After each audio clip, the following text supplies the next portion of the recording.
So here we are Here we are again. with Reputation from Yes. 2017. From 2017. All right, so have you noticed a pattern with her first 5 albums, at least in their release order? You pointed out to me This is they a quiz. released every 2 years, Perfect. right? Yeah, we had 2008, 2010, 2012, 2014, and now we get 2017. That's different. That's an odd number. Yeah, she left us hanging for a while. But there's a lot of reasons for that. There's a lot of stuff that happened in that time period. And I have to explain some of it if any of this album is going to make sense. Because she goes from like a fun pop album to kind of like a dark pop album. Yeah, she's got like the gothic type face in the album cover and everything. Yeah, which, you know, it tickles me, right? It's edgy. Yeah. I hate that edgy. I've said that. Yeah, it's edgy. Yeah, and it's such a different album than anything she's ever put out before, that it actually drew in a larger fan base than she even had before that. And that's crazy since she's already won 2 Grammys for Album of the Year, plus numerous other awards. So it's a big step for her. This is the last album that she releases with Big Machine Records. All of her other albums after this are not with them for reasons we will go into later. Okay. But one of the big main dramas that happened between 1989 and Reputation is all the beef that happened with Kanye. More beef with Kanye. We're revisiting Kanye beef. We are. So I'll say, after he like interrupted her speech and all of that drama happened, she wrote a song to him. Yeah, the sweet song. Then they actually become friends for a while, like legitimate friends. They are seen like being buddy-buddy backstage. Like, he publicly apologizes to her. Things go very well for a hot minute. And then at the time he was married to Kim Kardashian, he decides that he's going to record a song and include a line about Taylor Swift in it, which is very misogynistic. And I don't know if I should even say it because I don't want to. Yeah, it's probably rated a little bit too too severely for this podcast. Right.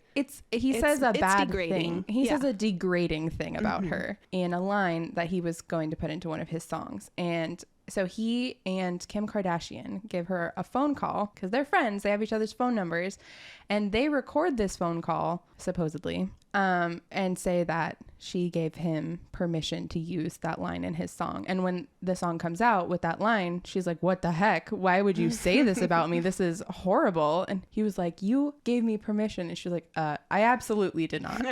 And then people online were like, "Where are the receipts? Like, you said you recorded this. Like, show us the recordings." And they couldn't. They didn't show the recordings. So we don't know the truth of this matter, but we do know that no proof was produced. No proof was produced. Despite being touted as existent. Right. Okay. Kim Kardashian at one point released some version of a recording that had absolutely no permission given. Like, whatever audio she released like was not express permission. So she's like, "Look, I have a piece of a recording that proves nothing." And everyone was like, "Cool." Great. Yeah. An important bit in that is there was like a lot of backlash on Twitter, like Kim Kardashian shadily calling her a snake and doing like snake emojis like in reference to Taylor. And so all her little followers would go and comment snake emojis. Yeah. They would go like do little snake emojis on all of Taylor Swift's like Instagram posts. It's just funny to hear you describing this as someone with no pretensions to impartiality here. Just like Kim Kardashian has her little followers, and Taylor Swift has, fans. Yeah, absolutely. Well, Kim Kardashian, I have no problem smearing her. I really don't. I don't respect her as a person. I mean, I respect her only as a person, as a human being. Not as a public figure. No, exactly. Okay. Yes. I got you. Like, I respect it. Thank you. Like, I'd be nice to her in the grocery store. I don't like hate her or anything, but like, your family's famous. That's why you're famous. Anyway, moving on from that. So there's a lot of like snake themes in Reputation. Yeah. I think not just in like lyrics, but like all of her marketing for it. Yeah, you showed me the stadium tour video that was like to open the whole concert, and the snake skin texture was all over everything. Yeah. And then the music video also. Yeah, for Look What You Made Me Do. Yeah, they're everywhere. So many snakes. So many snakes. She's got a snake ring. In the stadium tour, she has a little fun snake microphone. Like, she really takes that and makes it her own, which we have praised her in the past for all the time. Yeah. What's that? I just, like, I don't know that I would say I praised her for that. Like, you definitely do. But, like, she's owning it. She's saying, all right, you calling me a snake, I will be a snake. Which, you know, that's a power move. I meant like the Dear John thing. You were like, she's added meaning to things and not taking it away. So she like made that her own. That's what I more meant. Okay. Yeah. But in this one, she went so far as to like, so we haven't heard anything from Taylor Swift, right? This is circa 2015. We're like, great. Next year we're getting a Taylor album. But we haven't heard from her in a long time. Like, she disappears. I mean, people are smearing her a lot in media for like how much she's dating, which is insane. I'm like, people date people. And like, how many people who are like bashing her for dating are also dating people. Right. Is dating people supposed to be like a yeah, it's not like a bad thing. Right? Yeah, like oh no, she liked a person. She's potentially involved in a romantic relationship. Oh no. But yeah, they're calling her names and stuff. They're smearing her. There was a case of sexual assault that she was suing a man over, and they were like, oh, she's doing it for the money. And she's like, are you kidding me? I'm Taylor Swift. Like, I don't need money for this. Right. I got assaulted. And so she turns around and sues this guy for $1. Which makes an Easter egg appearance in the bathtub in Look What You Made Me Do. It's a bathtub filled with jewels and also a single $1 bill. Yes. Yeah. She's like, look at all the money I already had, and then here's this dollar that I got on top of it. But yeah, so there's lots of like little things that are going on in the background that are leading up to her just like disappearing from the public eye. And then 2016 goes by and we're like, oh my gosh, where is Taylor Allison Swift? She is not on time. Did she retire? And then suddenly, out of nowhere, her whole Instagram feed, her whole page gets deleted. Like not her actual page, her profile, but like every picture on it was deleted. And then one by one we start getting like random puzzle pieces of photos, and if you're like scrolling through your feed, you're like, why are these only like pieces of pictures? And then if you go to her page, suddenly you see like an enormous snake made out of every individual photo, and we're like, oh, this is about to be so cool. Then she dropped the Look What You Made Me Do music video, which my jaw hit the floor. I remember where I was when I first saw that. So do I. It was last week at your house. At my house. Yeah, and then she told us she was going to do Reputation. So that's some backstory. Cool. Yeah. What did you think? I enjoyed it musically. I'm shook. Quite a bit. I'm absolutely shook. Yeah, you told me I wasn't going to like it, and then I listened. I was like, what wasn't I supposed to like? I don't know you at all. I don't know who you are anymore. Tell me why. It's, I think she did a really good job matching the tone of her lyrics to the tone of the music. That was one of my big beefs with 1989, right? It was like the music got bigger and the lyrics didn't. She's really settling into the genre with this album. Like, it's a pop album. It's got more of the trap style. And I feel like she's matching her writing much better to that style. So the thing that she's trying to do, she's actually succeeding at doing, as opposed to 1989, in my opinion, where it felt like she was trying to do one thing and kind of doing something else. So I like that. Don't Blame Me was probably my favorite track musically. It's got the gospel influence, the blues influence. I just yes, I love blues. It's very close to jazz. So yeah. There's like religious imagery, there's like a drug metaphor, and then like with just the musical sound of the song, like you said, it's kind of gospel-y, and then you even get a choir piece at the end, and there's like a fun little fan chant. There's a pause, and then there's, I think, the bridge. But in that pause, they go, "Take me to church, Taylor." And then it just like shoots lights up from the stage to look like not like a church, but like white lights going straight up in a box formation. So it kind of looks like one. It's fun. It's a great song. Yeah. Very, very bluesy, very chill. Like a lot of this, you know, it's not my genre that she's doing here, but she's doing the genre. Yeah. And there are songs within it that I can be like, yes, this relates to things that I like and can kind of chill to. Ooh, what's another one that you liked? Another one I liked was... I feel like I'm only winning. I have to take my wins where I get them. I think I liked Getaway Car. Yeah, that's a really fun song. Yeah, I felt like the lyrics were tight. They were concrete, but not too like small. Like situationally specific. Yeah. And she does some more of the wordplay that we like. The ties were black and the lies were white. Yes. Like that's just a cool line, right? Yes. That's a concept. You could put that in a novel. There's stuff. The best of times, the worst of crimes. It's very Tale of Two Cities. Right. Yeah, and there's this whole Gatsby theme running through the whole thing. Right? Yeah. She's kind of in a gilded cage and, you know, longing for someone who's outside of the gilded cage and even calls herself Daisy at one point. Which makes me realize that I need to reread The Great Gatsby, which I'm not looking forward to because I don't really love the book. But like, I've never read it or seen it. I don't even know what it's about. It's a time. Yeah, 1920s. I've not seen the movie. It's about an affair in the 1920s. I can see why you wouldn't look forward to it. There's a lot of cool like color theming that I noticed. Like I've just sort of read through it once really quickly. I haven't studied it or anything, but I was like, next time I read this, I'm gonna look at all the colors. Interesting, because Taylor does color themes, right? Okay, I feel like now I need to know more about the Gatsby stuff, and then come back to this in our bonus episodes. Yeah. Oh. We should. I don't want to give us homework, but we might have to do that. We may at some point do that. Book. We could listen to the audiobook together. Oh, that's a thing we could do. Okay.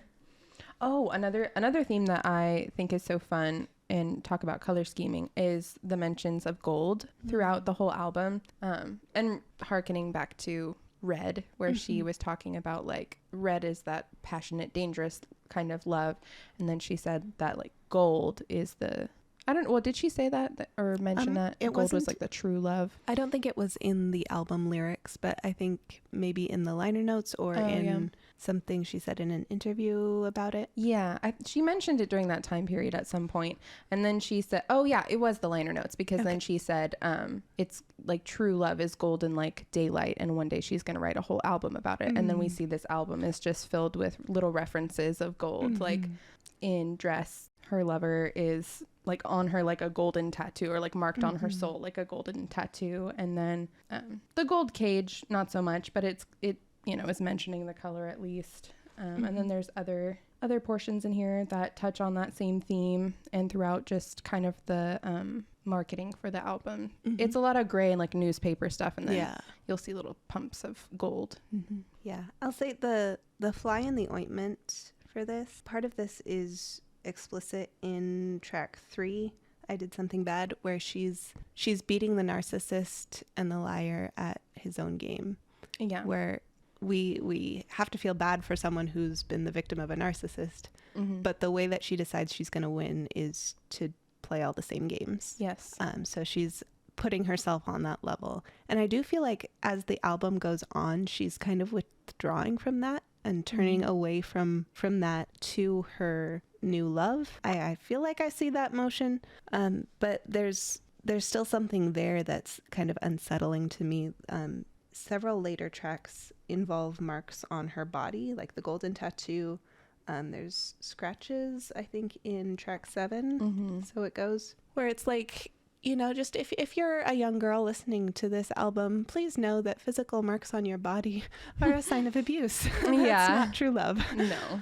I would agree with you. I do think that's a major theme of the album. I think it has overall a redemptive leaning arc. For me, I feel like when you really listen to the lyrics, and I think maybe Delicate is a slight exception, but when you listen to the lyrics, it feels pretty dark in the first portion of the album. It alludes a lot to not being faithful to her partner at the time, and a lot of like shady behaviors. And One, I think it's interesting that she's owning up to these things in such a public way in the overall and under the umbrella of like, this is my reputation. Some of these things may be justified in a way. Like, these are the things that were happening. But then she disappeared from the public eye for almost 3 years. And we start to see, probably in her own words or ways that she's writing, how, like, what was developing while she was gone. Like, she was getting away from those things that she thought might make her happy when the world was against her. Mm-hmm. And then turning to her new relationship, her love. This is when she gets involved with Joe Alwyn, which in hindsight, they do end up breaking up 6 years later, but she thinks like he's the one. He's safety for her. I mean, she wasn't wrong. This was a significant relationship and will be the longest relationship that she's had. The way she talks about it is very stable. Mm-hmm. And the way she talks about herself in this album, in those later tracks, is really stable overall, I would say. Maybe with the exception of Getaway Car. But there's still this sense of going away and coming back stronger, which ties in with The Lucky One from Red, which was that song we liked about the gal who came into Hollywood and made herself famous, made her fortune, and then got the hell out of there and lived a normal life, because that's what she really wanted. Yeah. So I feel like Taylor is still holding up that private life as an ideal for herself and saying, I got it, and I'm here not because you want me to be, but because I decided this is what I do. Yeah, absolutely. And that's a huge theme for her relationship with Joe Alwyn. Very private. I mean, I guess if you're like stalking them, you might know information about them. But like for the most part, like they were not in headlines or anything. It was just when they broke up recently. I think it was maybe beginning of last year. I only know that because I am a Swiftie, but I don't stalk them. But yeah, everything was pretty private, which is so different from all of her other relationships up to that point. Yeah, although that's been a huge theme of her poetry, that she's wanted that, and she's aware of how the public eye affects the things that it looks at. It's like quantum stuff, right? Yeah. You can't observe the electron without affecting its motion. It's I remember, so I actually did see a little bit of the press surrounding her short relationship with Tom Hiddleston. Yeah, because I was just so shocked, because like Taylor Swift and Tom Hiddleston existed in totally different regions of my brain. I was like, wait, what? Wait, why is Loki dating Taylor Swift? And I just remember Hiddleston's comments about how the Taylor that he knew was so not the Taylor of the stage. Yeah. And that was what he remarked on. Yeah. And he didn't have a lot more to say about that, because that was a very short kind of fling. And also I think he's a gentleman. I think he is. Yeah. I think it would have been rude to talk all about it. Yeah. I think Getaway Car is about Tom Hiddleston. You think so? Yeah, because she had been in a relationship with Calvin Harris for a year or so, like pretty much right off of 1989, Harry Styles kind of a thing, for about a year. And then I think that's where the blurry timelines were happening, where she mentions in one of her songs, like my boyfriend, or I forget the line exactly, but like he's in the club doing I don't know what. Oh yeah. Yeah. Yeah, he's a DJ, so he's in the club doing I don't know what. And yeah, that was just such a sad line in that song. Yeah, I think he was not very supportive of her career. Yeah, it was like she was in this relationship and she's saying my boyfriend's older and he's in the club doing I don't know what, and then later in the same song she's like going home to her cats. Yeah. And it's like, exactly, that kind of a relationship. Yes. Gotcha. Yeah. So I think like this Getaway Car, you know, in the song, she's talking about like, you should have known this was going to happen. Like we were going to break up because you met me in a getaway car. Like I needed at least a reason to leave him. You were that reason. So this was bound to break, kind of a thing, which is sad, but it is. But the crime imagery is kind of fun. It's like, you know, we can imagine it as a heist movie. Yes. Of like, yeah, of course she was going to turn on the crew because the crew was bandits. Yeah. And she didn't want to be a bandit anymore. Yeah. Which I am very hopeful that was like indicative that the relationship was positive, even though the circumstances were bad. But that's neither here nor there. Right. Yeah. Okay, I want to talk about So It Goes. Yeah, okay. I really like So It Goes. It's one of my favorite songs on the album, just for the magician themes. Yeah. I love the lyrics of this. It's pretty neat. Some of them, she calls herself his illusionist. Yeah, the first couple lines, I see you in the dark, all eyes on you, my magician, all eyes on us.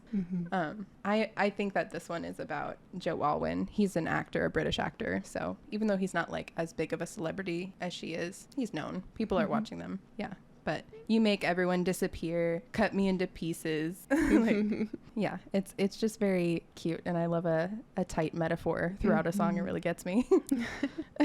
Yeah, the inversion is really cute. And I don't mean that in like a belittling way. No, where he's the magician and then suddenly she's become a magician. Yeah.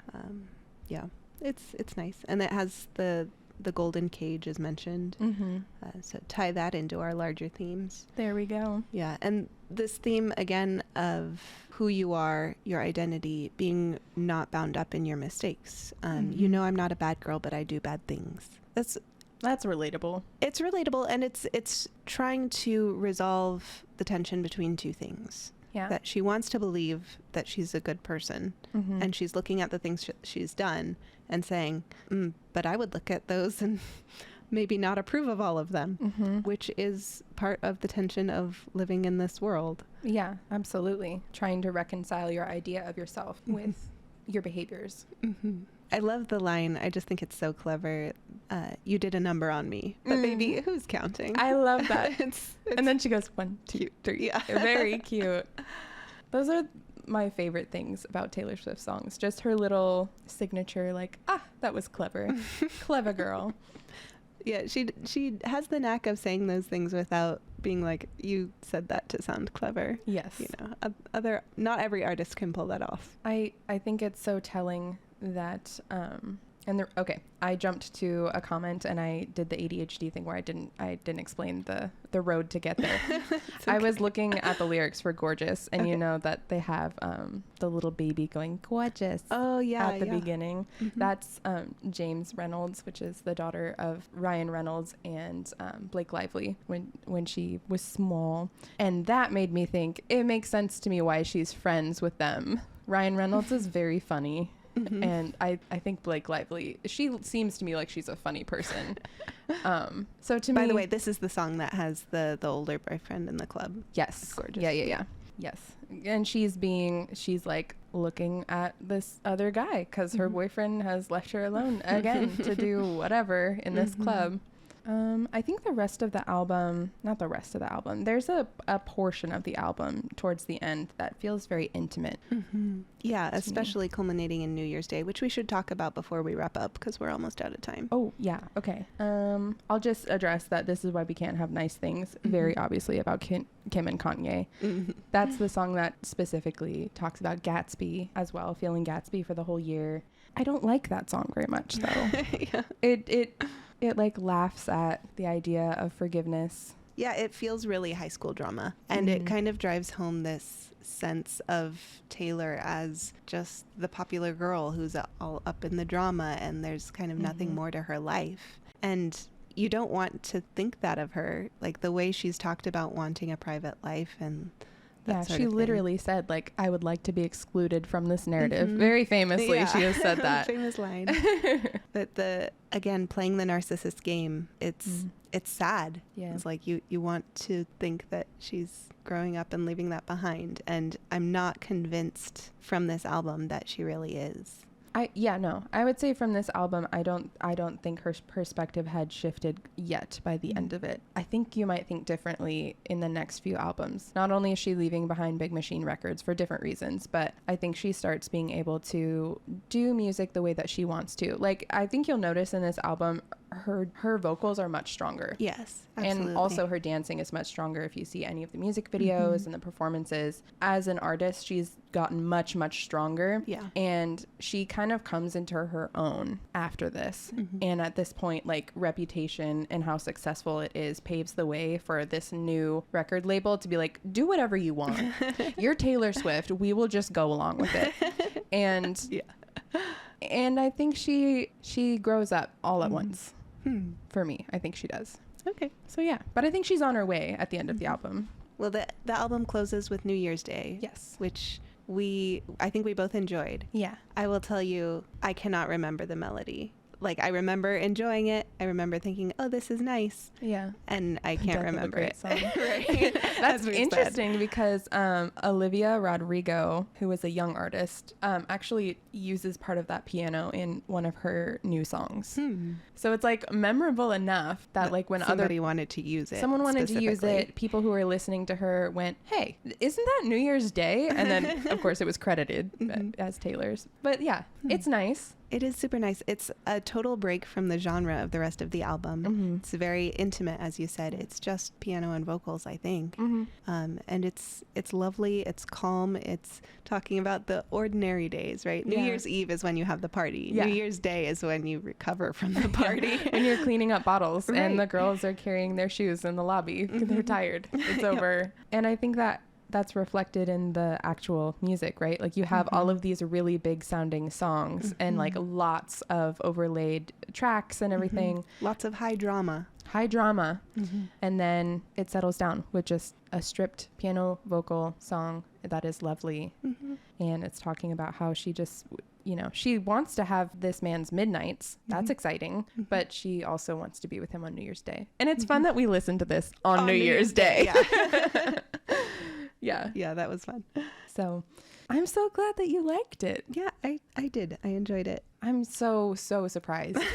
I'm happy and surprised. What would you rate it? For me personally, I'd say it's a solid 6. I know that doesn't sound super great, but it's just like not my genre, like I said. Which is fair. Yeah, but it's like a solid 6. It's not like it's a 6. It's a 6. Yeah. Okay. Yeah. That's fair enough. We're starting to get, after this, we start to get into music types that I think you will enjoy more. Yeah. I hear she did some folk albums. I'm excited to hear them.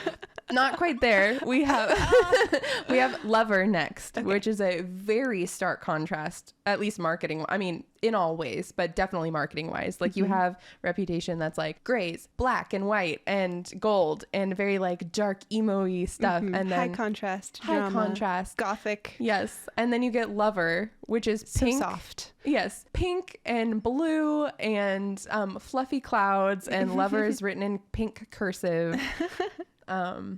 It's a transition. The butterfly has emerged from her cocoon.